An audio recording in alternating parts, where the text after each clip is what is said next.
وسطيه مميزه من جانب الجهه. فرصه فرصه فرصه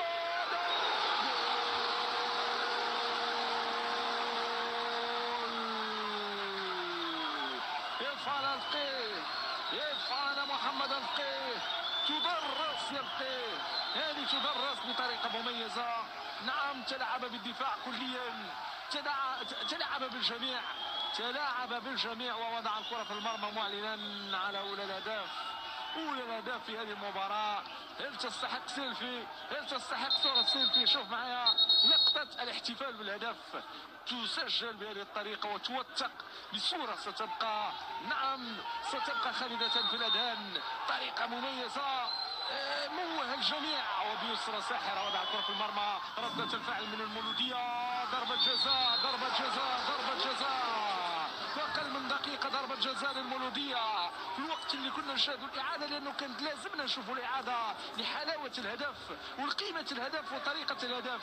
ولكن المولودية ما يستسلموش، المولودية ما استسلموش ومشاو قاموا بهجمة خاطفة قوية في الخط الأمامي وجابت ضربة جزاء. نعم ضربة جزاء في هذه اللحظات، وغادي نتابعوا الإعادة. شوفوا الطريقة ديال الدخول داخل منطقة الجزاء، وهنا سحب الرجل اليسرى ويعلن الحكم بدون تردد. الأولى ما قال ولا شيء، ولكن الثانية قال ضربة جزاء.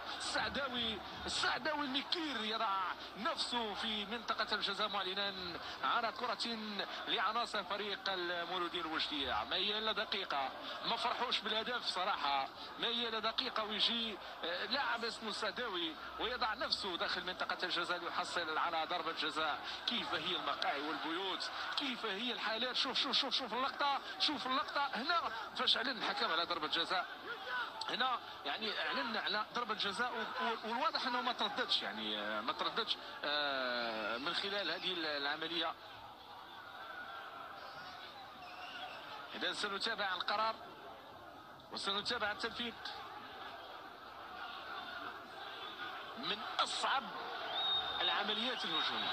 تخيل معايا يتسجل هدف وما تفرحش بالهدف، تجي ضربة جزاء. هذا هو السيناريو اللي وقع. ولكن الحكم عنده حوار.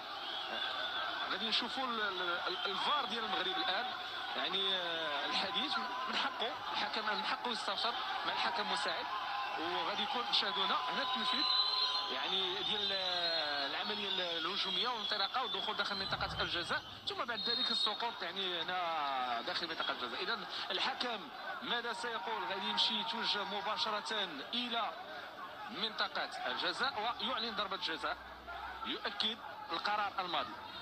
مجموعة من اللاعبين الآن في الحديث مع الحكم المساعد. مجموعة من اللاعبين الآن غيمشي الحكم الساحة رضوان شيد باش أنه يعني ينهي هذا الجدال وينهي هذا الصراع. هذه صراحة من شنو ممكن نعطيوها تسميات، ولكن هذه من أغرب الأشياء اللي ممكن نشاهدها. نادرة جدا ولكن تقع في عالم كرة القدم، لأن في عالم كرة القدم لا شيء مستحيل، لا شيء مستحيل إطلاقا. لأنه الفرحة اللي شاهدنا كانت فرحة عارمة ديال اللاعبين ديال فريق يوسف برشيد، خداو وقتهم في الفرحة. فريق المولودية الوجدية مشى لعب الكره ديالو في خط الوسط وانطلق في بناء العمليه الهجوميه يعني، وتمكن من الحصول على ضربه جزاء. نعم، واكيد انه غادي تجي او غيمشي الوقت المناسب باش انا غنشاهدوا الاعاده منذ تسجيل الهدف. والوقت اللي لعبات فيه الكره الماضيه فالاحتجاجات من جانب الجمهور كتقول بانه كانوا جوج ديال اللاعبين متاخرين.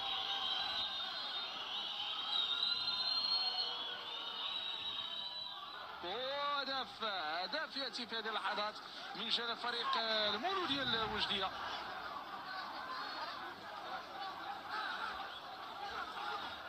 نعم هدف ياتي في هذه اللحظات من جانب فريق المولودية الوجدية. شاهدوا الطريقه، شاهدوا الاسلوب بطريقه جيده يتم وضع الكره في المرمى، وبالتالي هدف كيجي في هذه اللحظات.